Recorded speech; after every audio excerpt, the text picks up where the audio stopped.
Hello everyone, how are we all doing? My name is Travon from freestudiotime.com. If you're new here and don't know who I am, I help beginner audio engineers and recording artists turn their mixes into gold.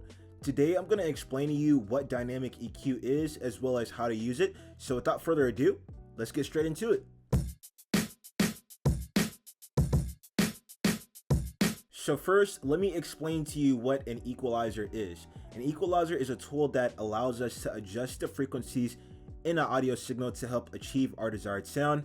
A dynamic EQ is the same thing, only it adjusts the gain in accordance to the volume of a frequency. So you may be thinking, okay, this is pretty much the same thing. Why should I go through the additional steps of using a dynamic EQ? The answer is you necessarily don't need to. It depends on the circumstance and level of frequency control you desire to achieve. Prime example, in my vocal recordings, because of the environment I record in, I'm prone to a buildup of muddy frequencies. So before using the dynamic EQ, I just took a bit out of the gain in the low mid range. But the problem with doing this is that depending on a situation, sometimes a little EQ cut isn't enough and you may want to make a slightly bigger cut.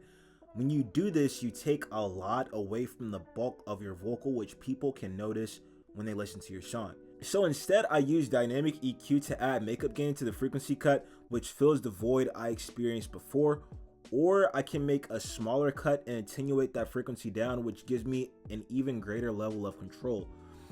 I personally always find great use of dynamic EQ, especially when it comes down to stubborn frequencies you can't seem to tame. But that doesn't mean you should always only use dynamic EQ. In my mixes, I like to use two EQs on the vocal bus. The first EQ will be mainly for minor frequency control and to build my foundational sound. The second is a dynamic EQ, which I use for frequency cleanup after compression and general balance of the audio signal. So let me show you how I normally implement dynamic EQ into my mixes. So this is my first EQ, my foundational EQ. Very basic. I used a bit of dynamic EQ in here as well. But one thing I should note is that with this specific type of EQ, I can turn on and off the dynamics.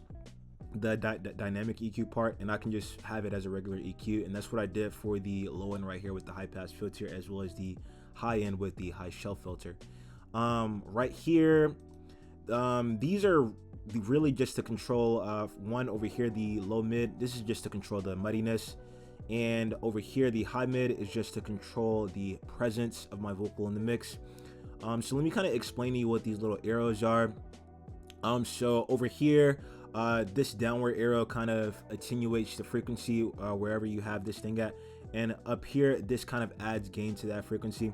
And how this EQ, how dynamic EQ works is like whenever this EQ detects this frequency right here, it's either gonna give it a bit of makeup gain, or it's gonna attenuate it based on whatever I have selected right here. It's actually pretty freaking cool. And over here you can see I can control the threshold. I can do so many different things. I can sidechain. I can do so many different things. It's so cool. Oh, another thing I forgot to mention was that over here in my high mid range area, I boosted this thing right here, and I also made sure I had this arrow pressed for the upward expansion mode, so I can ensure that I'm getting as much fullness from this frequency as I need.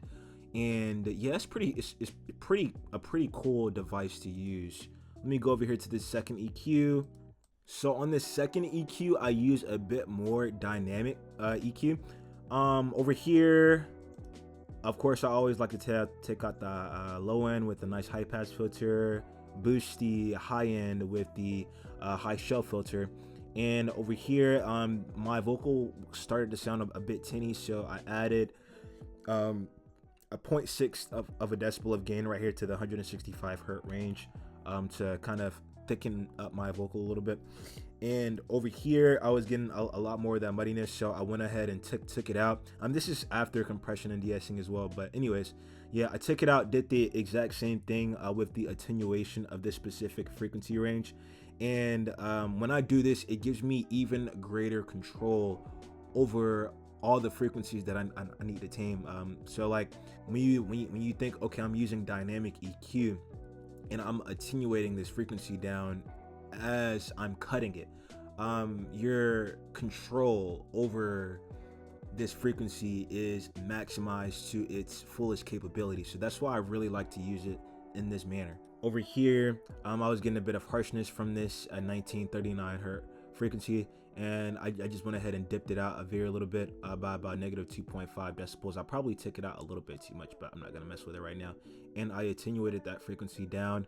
Over here, I'm pretty much just reinforcing what I did with the high end area in the first EQ, making sure I get as much presence as I need. So let me put it into perspective for you. This area right here, I put so much attention on it because it's one of the main areas in the EQ that will make the vocal sound more in your face as opposed to in the background, if that makes sense.